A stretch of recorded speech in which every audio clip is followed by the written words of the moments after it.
how to earn respect in a relationship. Because a relationship is founded on respect. And I don't know if you've ever been in a relationship that hasn't had any respect, but look, if you're ever in that situation, if you're ever in a situation where you've lost the respect, or you feel like you don't even respect yourself, or you feel like your brain is going insane, trying to solve the problem, then that's the big issue right here. So the reason why I'm doing this podcast, by the way, is it's very close to home for me. And because when you lose a sense of respect in a relationship from the other partner, it doesn't just come from the other partner. What actually it comes from is a sense of respect in yourself. It's a sense of respect in what you want. It's a sense of respect of what you think should happen. And it's a sense of respect in your own thoughts and beliefs. That we end up putting other people's beliefs more important than our own. And we're going to be discussing that more in this podcast. So that's the thing that I really want to start. So let's start off with the idea of values. So if you've encountered me before, and I hope you have, what you're going to find is that, well, honestly, like, values, they're a foundation of a relationship because they're a foundation of attraction. When we think about values, we think about, how would you describe a value? And if you've heard me talk about this before, I hope you have. But if you haven't, I'm going to give you a rundown right now. And a value is simply a feeling or emotion that you value. So if you value sports, you like the feeling, or you value the feeling, or the feeling that sports has value to you. If you value relationships, or if you value family, the feelings or what love or whatever that comes with family is feelings that you value.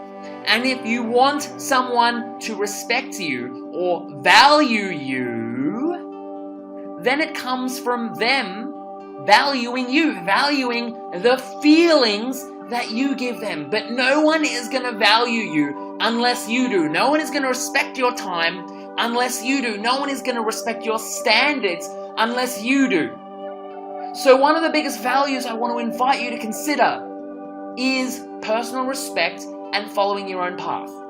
And if you know anything about me, if you know anything about my story, is that, well, it started for me around 4 or 5 years ago. Although I've been doing this kind of stuff for my entire life, it started for me around 4 or 5 years ago, when there was the girl of my dreams, and I was in love with her, and I thought it was going to go somewhere, until she told me that I loved her and loved me. And after that, I lost value in myself. I stopped valuing the feelings that I gave myself, valuing my own self, valuing what I called my own roadmap. Have you ever been in a situation like that? So that's what made me the dating coach I am today. Because I went nuts. I went nuts to uncover everyone else's roadmap, like their roadmap for love, their roadmap for life, like it was a distraction from my own. And as I went down this path, I became the master of communication. Then I started coaching guys, and then I eventually went on tour and realized I hated it. Then I came back. But the thing is teaching people how not to be themselves, how not to be respecting their own roadmap. And so when I came back, the thing that changed, and the things that, when I started, I became sort of a man whisperer, because all my old mentors and stuff, and even clients and just friends and things were like, Harvey, you coach men, you know what he's thinking. And that was from there I started coaching women. But the thing that I noticed that was different was that I started valuing myself, valuing my own roadmap, and valuing my own values. And the thing is, no one will do it unless you do it first. No one will respect your time unless you respect your own time first. No one will respect your space unless you respect your space first. But what does that look like? Well, now let's talk about standards. So, what are standards? If you don't know what a standard is literally things that you think are standard. Simple as that, You get up, out of bed, A standard would be that you have a bed. Now, for some people, they don't have that standard. They don't have a standard that they have a bed, but for you, hopefully you do. Because if you don't have a bed, then what's next? You know, like, you get out of what? You get out of a cardboard box, for example. Standards in life are things that we consider to be standard, which means if someone breaks that standard or you drop that standard, then you change it. It doesn't even make sense. You know, it's like, there are some things where you're a bit flexible on, but you're never flexible on standards. Never flexible on standards, because the moment you are, you start to jeopardize your worldview. And when you jeopardize your worldview, then you start to lose things like confidence. You don't value yourself as much because you start dropping standards. So a standard might be that, honestly, you're able to drink water. Like, that's a simple standard. Like, that's a standard that we take for granted because it's every day we can drink water, you know? But a standard in a relationship might be that you feel heard. A standard in a relationship might be that you express yourself when you feel like you need to express yourself. The standard might mean that when it comes to love, you're only going to allow yourself to love people who are willing to invest back. And I'm going to give you some of the biggest standards now to understand and to embody. This is why you're going to give this 5 stars if you're on iTunes. Because when you embody these things, you'll realize that these are the standards that create a relationship. So the first standard is collaboration. Collaboration. I got too carried away with the pronunciation. But looky. Collaborations is the name of the game. If someone isn't collaborating, they ain't in a relationship with you. You might be in a relationship with them, but it's not a relationship with you. A collaboration is simply they are putting in just as much effort as you are. Have you ever been in university or in college? If you're in America, have you ever been in college and had a group project or assignment and I'll stop impersonating America, but the whole of America, obviously. But have you ever been and done a group project with someone and they just haven't pulled their weight? Well, that's what collaboration looks like. Or lack of collaboration is when they don't pull their weight, they don't listen to you, or if they're not giving you what you need, then they're not collaborating. Now, the standard is unless you do. So that means if you got to respect your feelings and express them. This is what we mean, express your unspokens. So the express your unspokens might be, or speak your unspokens might be that if you're feeling really annoyed, you say it. If you're feeling unhappy, you say it. You say it for the sake of saying it. Now remember, if you have a pen and paper, or if you're driving your car, listening to this, also hi, but it is. Simply, kill the monster while it's small. We want to stop envy turning into jealousy. This double-headed dragon. We want to stop anger turning into rage. This fiery blue dragon. We want to stop these emotions from spiraling out of control because we bottled it up inside. Because bottling up inside can be one of the most unhealthiest things you can do, because then it manifests. Then it manifests as this intense, like, but you did this one thing this one time, and you didn't listen to me 7 years ago, and rah! It's not even the real issue. It starts to build up and up and up and up and up and up and up and up and up, and then when that builds up, there's a down, and that's an avalanche of pain and hate. So we want to speak our unspokens, and the simple pen and paper writing thing, if you have a thing down, and write down, it isn't personal, it's just communication. The less personal you can make emotions, the better. But Harvey, emotions are personal. No, Harvey. I mean you, not me, you, specifically you. Emotions are like waypoints. Emotions are a way that we feel and understand the world. If you're upset because someone did something to hurt you, that's not anything to do with them, it's something that they did. The moment you make it about them is the moment that you make it personal. The moment you make it about something that they did is less about them and more about what they did. And so it's just simply like, but I am what I do. I got a reminder for you. If you think that you are what you do, if you are what you think, you are what your job is, you are what your clothes are, you are more than that. And if you think that you are that, then you are, as the French say, It's not as the French say. Sorry, I'm just joking around. As I say, you are limited to your perceptions. And that's always the truth. Is that you are always limited to your perceptions of the world. That the world and the events are inherently meaningless. Inherently meaningless. But the reality we create is what we interpret. And you can take that as deep as you want to or as shallow as you want to. It's up to you. So simply being, your top standard should be is to speak your unspokens, but also to match your investments. Now, you match their investments. So at the start of a relationship, right? At the start of a relationship, sure, make it easy for them. Because, that's just fucking common courtesy. But you should never judge on any emotions that you're feeling. If someone's a fucking dick to you, say it. It's not personal, it's just communication. But Harvey, this will scare them off.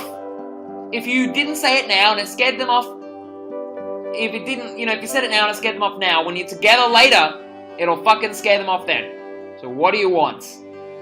Sometimes it's better to be more clear about who you are, so that way you can be clear about what you want now rather than later. So I want to talk about a couple things. These couple things are what we call double D's. And if you're a guy listening to this, get your head out of your dick. And if you're a girl listening to this, get your head out of your boobs, because these aren't the double D's that you're thinking about. These are the double D's of destruction. These are the double D's that will kill not only your relationships. These will kill if you're running a business. This will kill your business, your family. This will kill your fitness. These are the double D's of destruction and decay that kill your life. So heed this warning. This is not going to be positive. This is just going to be really fucking clear and to the point. The first D of destruction is a distraction. How often do you distract yourself? How often do you hide behind things and activities? Do you spend time watching TV? Fuck it. Do you spend time fucking people? Do you spend time going on dates to distract yourself from the truth? Do you spend time like Netflix? There's a period of my life that I refer to as the horror. It's when, and if you're a Warhammer nerd, you'll know what I mean by the horror. Hopefully, if you're not, then you won't know. But there was a period of time when Netflix first came to Australia, and I got 6 months free. I did not do anything in that 6 months, but watch South Park back to back, then Futurama back to back, and like other shows back to back. So these are things that we do. Smoking is a distraction. You find that the distractions that you have are often very linked to like the chakras, for example, or very linked to the things that you're distracting yourself from. For example, one big distraction from me was I used to love watching YouTube. In fact, it's one of those things that, got me inspired to start doing YouTube channels because I loved other YouTubers. But fuck it. Like, it's fucking painful if you watch so much, if you watch it as a distraction. It like numbs, it puts your brain into like this alpha brainwaves thing, and it focuses you to seek comfort. Now this focuses you to seek comfort. Now this is what you'll find is that when you're in distraction mode, you seek things that hide you from your truth. And when you numb yourself from the bad, you also numb yourself from the good. So I'll say that again. When you numb yourself from the bad, you also numb yourself from the good. So when you distract yourself from the bad feelings, you also distract yourself from the good. Now, if you're in a relationship with someone who's distracting themselves, is it your job to fix them? No. Is it your job to tell them what you think? Yes. If you think they are distracting themselves, you need to be clear and gentle and let them know, because otherwise they're going to be distracting themselves from your truths, and after a while you'll start getting into the second D of destruction, which can be more detrimental if you get into it, and that is denial. Have you ever been in denial? Have you ever been in denial? Or maybe not you, but maybe you know someone else who has. Because it's never us, it's always someone else, right? And when we're in denial, what happens? I would simply discuss denial as we're putting someone else's belief system over our own. We're putting someone else's happiness over our own. And that's when we start to give our energy away for free. Now, relationships are about giving. I've always said that. It's not a transaction, but a level 4 relationship, which is purely two people giving, is purely two people giving.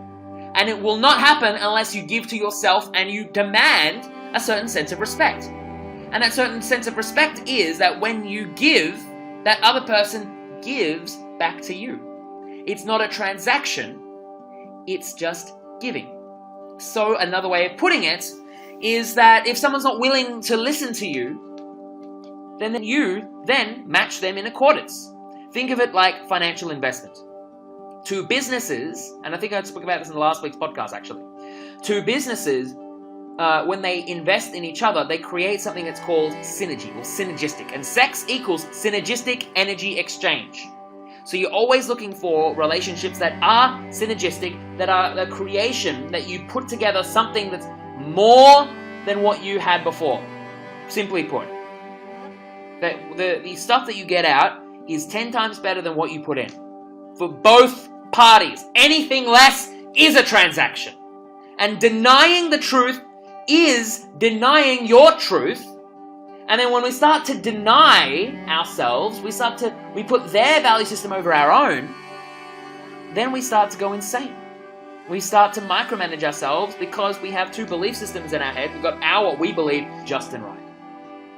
And if it doesn't match, sometimes it doesn't match. And I'm sorry to be the bearer of bad news, but the best way out of denial is to stop distracting. And the best way to stop distracting is to get yourself out of denial sometimes. Is to accept the truth.